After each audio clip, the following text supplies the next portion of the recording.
Well, welcome back, everybody. My name is David Hamilton, founder and chairman of the America's Future Series. Thrilled that the day has gone so well, and now I'm really thrilled to have Dr. Timothy Grayson joining us. I'm going to have him introduce himself a little bit and give a little bit of his background. But this is a real honor. I want to thank you for the work that you and your organization do on behalf of developing technologies for the warfighter faster, et cetera. And I'd love our audience to hear just a little bit about you, and then we'll have a little fireside chat, if that's all right. Yeah, absolutely. So thank you, David, for the opportunity today. I appreciate being able to be here and for the folks that are watching in and listening. Yeah, so I've got I'll spare you the full stone ages of the whole thing. Yeah, I was I'll say, thought I was going to be an academic.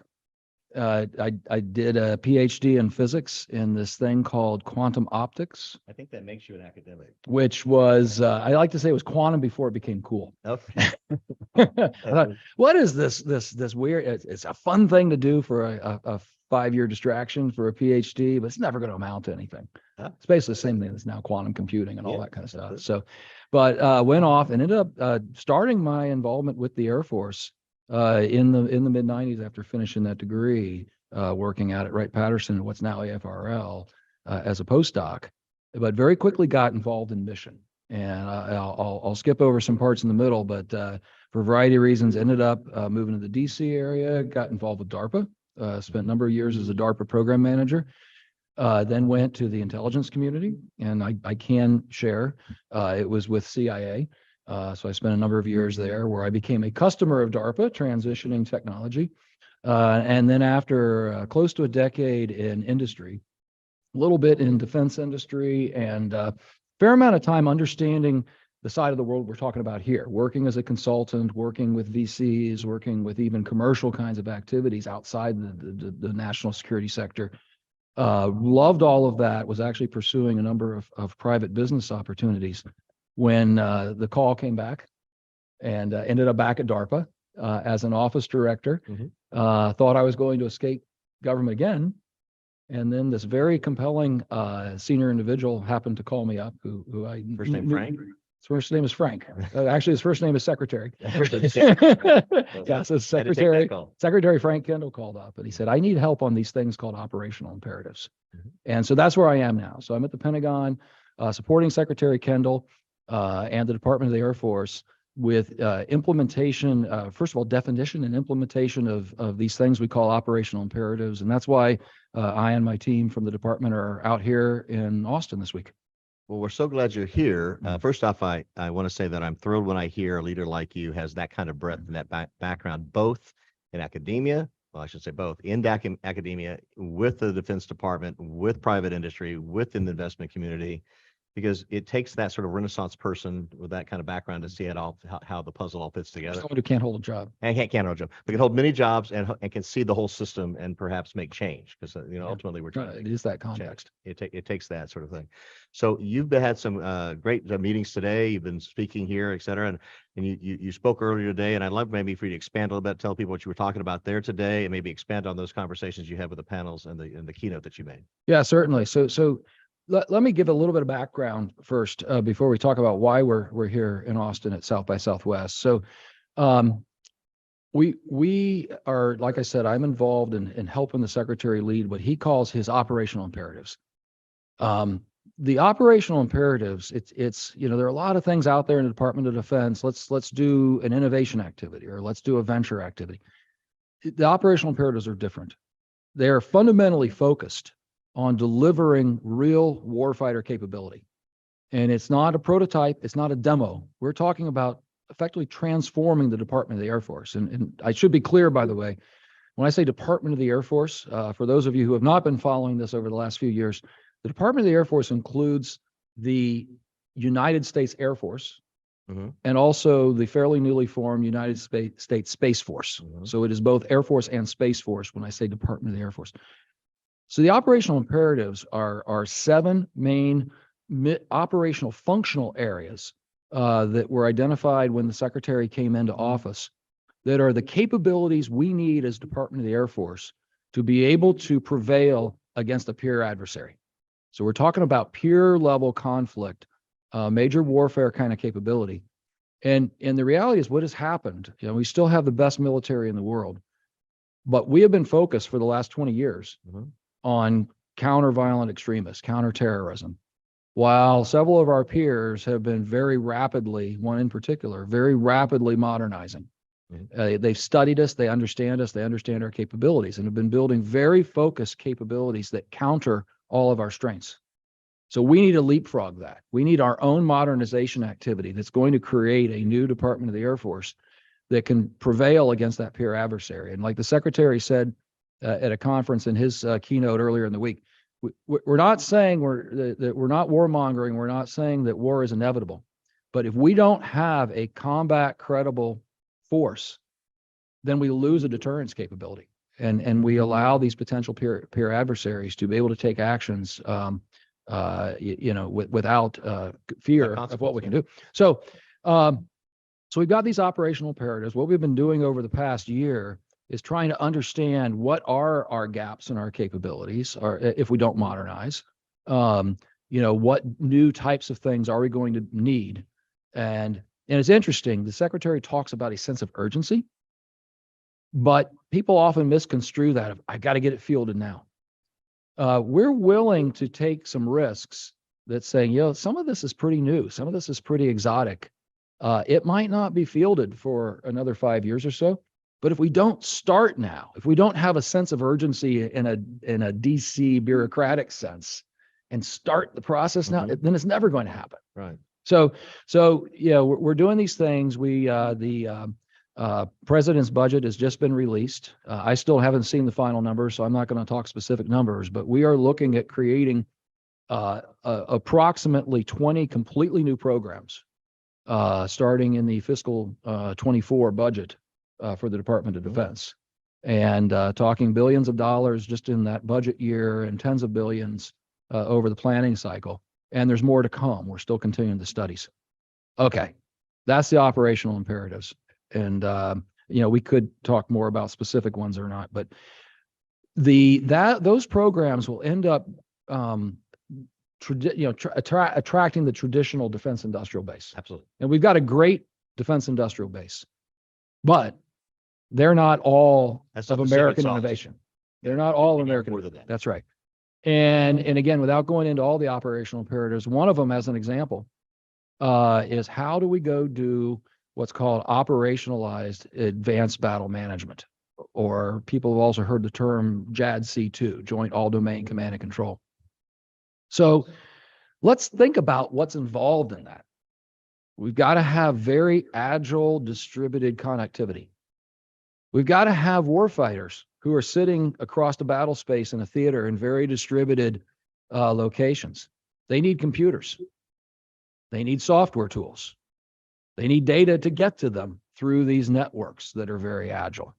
Okay, that sounds like things like hybrid cloud, like software-defined networking, like software architecture. Do we think that the expertise in those kind of technologies only lives in the defense industrial base? I think there's a few thousand more innovative companies out there in the United States. To borrow literally from. That's right. So what we're out here doing in Austin is getting the word out about what the operational imperatives are and what our technology needs to try to bring in additional input from that commercial sector. To focus those and align them, right? That's right.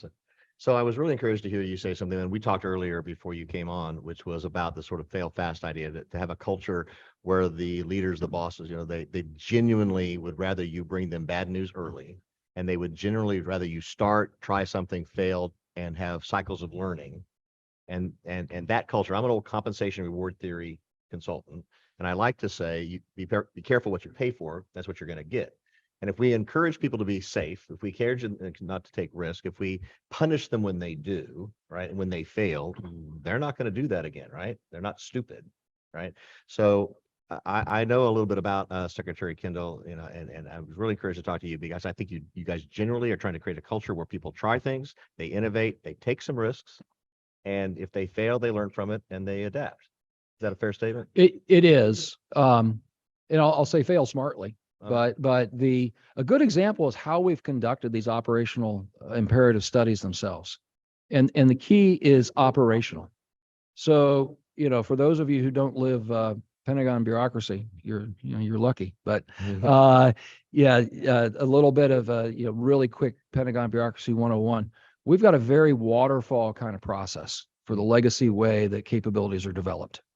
We get high level operational plans that in reality are kind of built with the warfighter having assumptions and preconditions about what they think the capabilities are based upon current programs, current assets, even things in the future kind of baked in.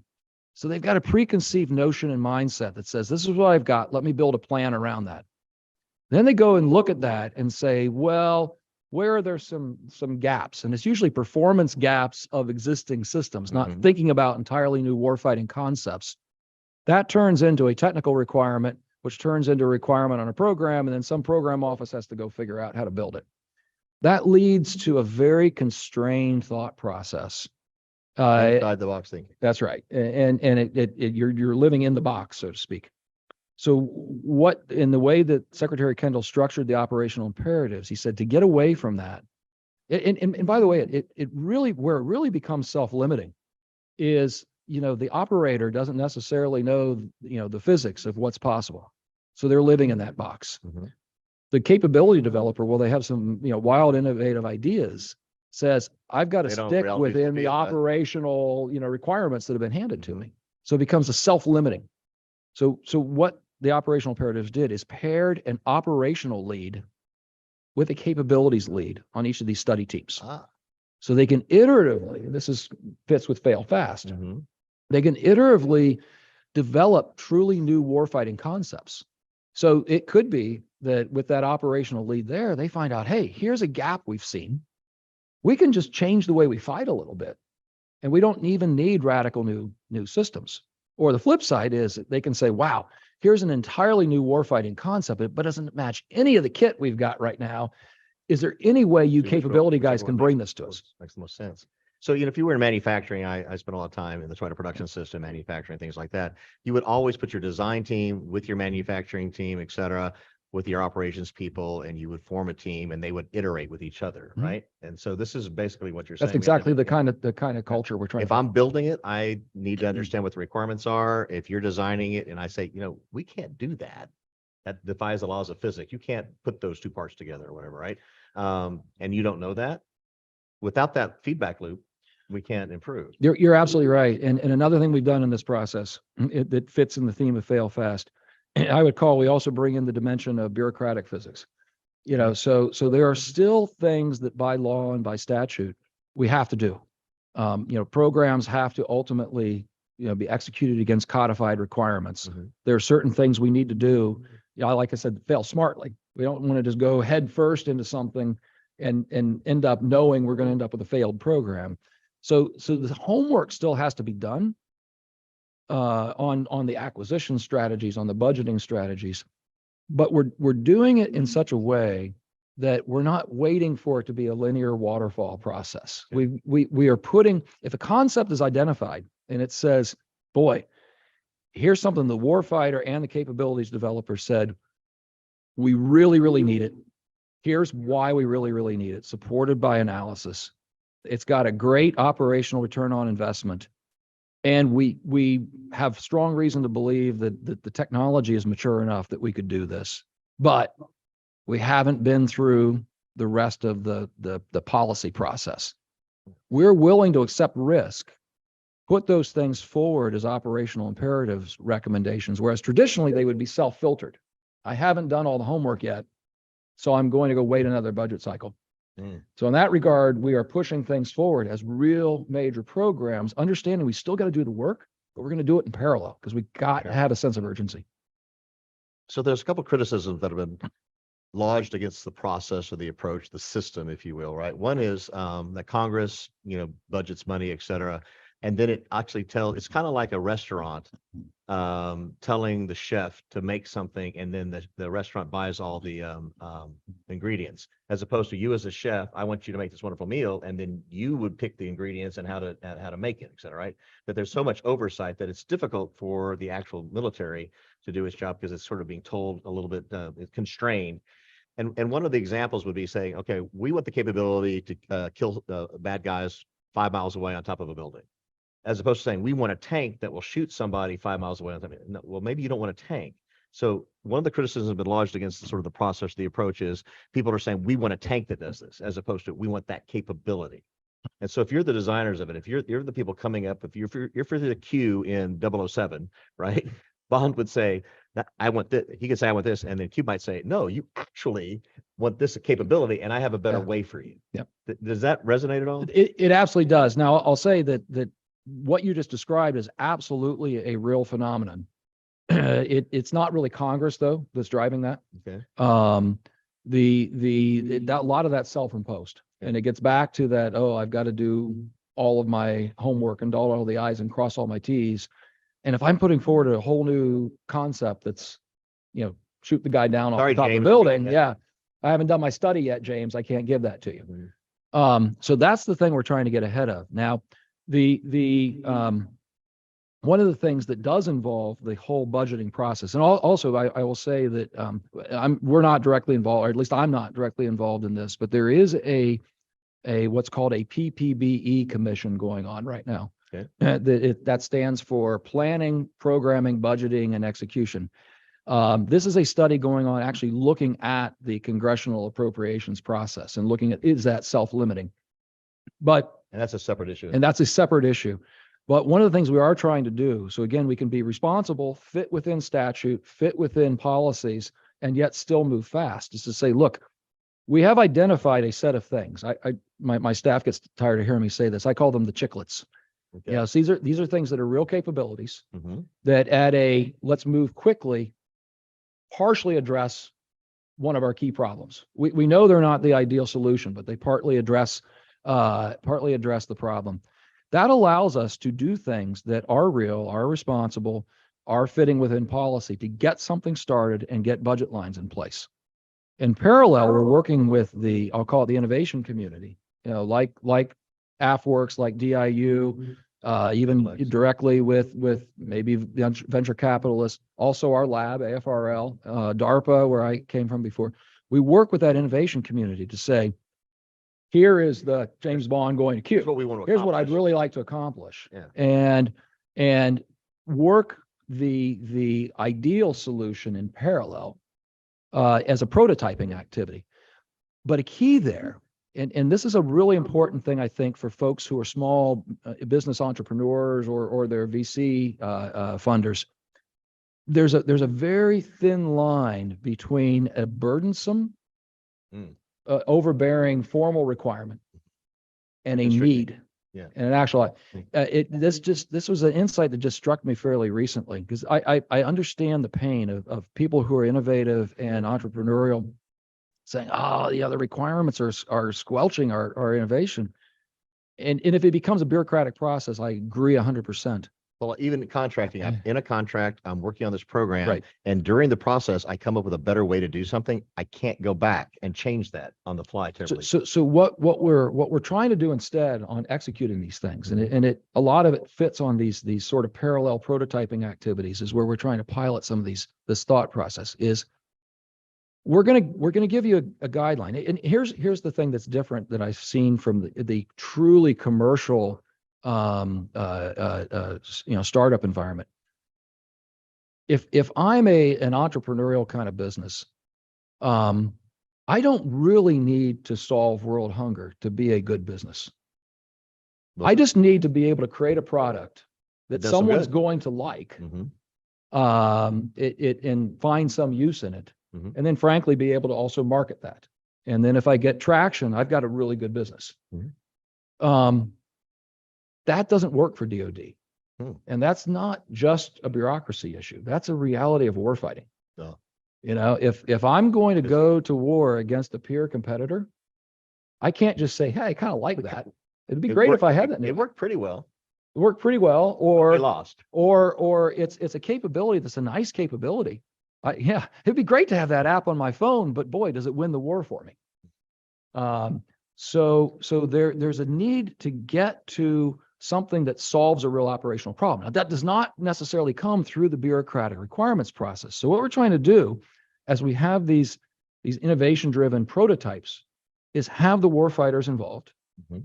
have the formal acquisition people involved, so that they can tweak it. Like you said, a good idea comes up, and that good idea could come up from the company doing the work. It could also be a good idea that comes up from those operational or acquisition partners who are involved jointly in the project. It can't just be yeah, I wrote you an email that endorses a concept that's hand puppets. They have to work on it 6,000. together. They have to work on it together.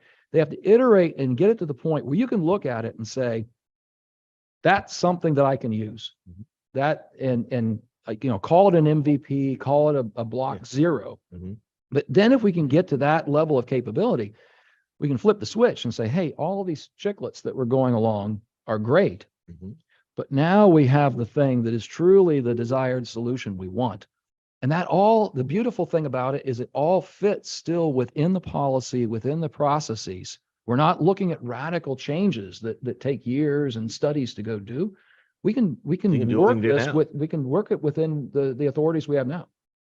So we've got 3 or 4 more minutes, and what I'd like to ask you to focus on a little bit is, with all of that in context, if there were a few key things that you think that the DoD, the Air Force, et cetera, and our entire defense innovation system, ecosystem, or whatever you want to call it, could do more of, that we need more of, are there a couple things that you'd like to see us Yep. focus on, in particular that are around fundamental change that would be a breakthrough, that would fundamentally change how we work together and make your lives, your jobs easier? Yeah, absolutely. So in the time we have left, I've got 4 what I consider macro technical capability areas, and then the fifth category is business model. So real briefly, the 4 technical areas. The first one I kind of alluded to already in my example of why we're out here. It's digital infrastructure, IoT, networking, things of those natures. It's hybrid cloud. It's all of the it's the software environment that goes around it. We've got to get a better job of how we get all of these distributed capabilities out in the battle space, how we move information. A lot of the problem that I look at looks a heck of a lot like industrial IoT and Industry 4.0, Mhm. except with much more austere networking.